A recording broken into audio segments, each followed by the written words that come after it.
Additional credit expansion through public sector banks. This is something which we did announce during the budget session. Upfront, we are releasing the 70,000 crores.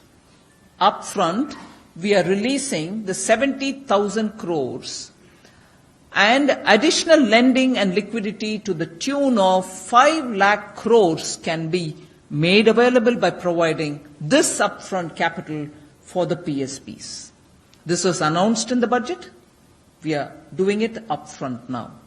And this will, we are very clear that this will benefit all the corporates, retail borrowers, MSMEs, and small traders as well. So we'll also tell you that we are closely working out the ways in which this flow will happen, how it will flow through the NBFCs and so on in a later slide. But this is the first one which we want to tell you.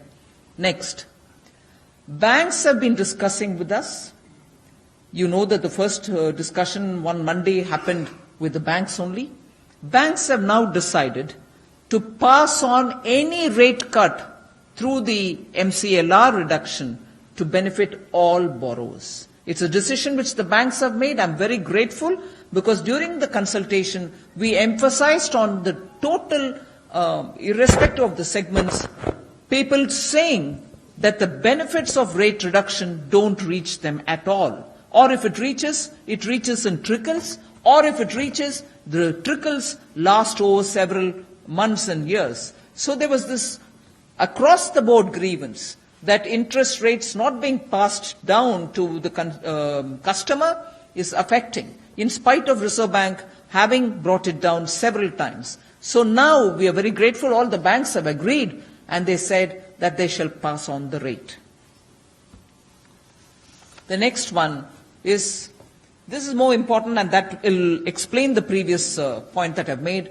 Banks, again, have decided to launch repo rate or external benchmarking linked loan products. Only a few days ago, the Governor of Reserve Bank had spoken about it. He was talking about institutionalizing this mechanism, was also still hoping that the banks would work on it. Now, banks have agreed to do this, and I really want to put on record my appreciation of the Finance Secretary who has been sitting and engaging with the banks to convince them that today's environment demands that the banks become a bit more reasonable on this, and this will therefore result in reduced EMI for housing loans, vehicles and other retail loans by directly linking repo rate to the interest rates, which means the moment the reduction has happened, it will directly benefit the customers, end customers. Working capital loans for industry will also become cheaper as a result.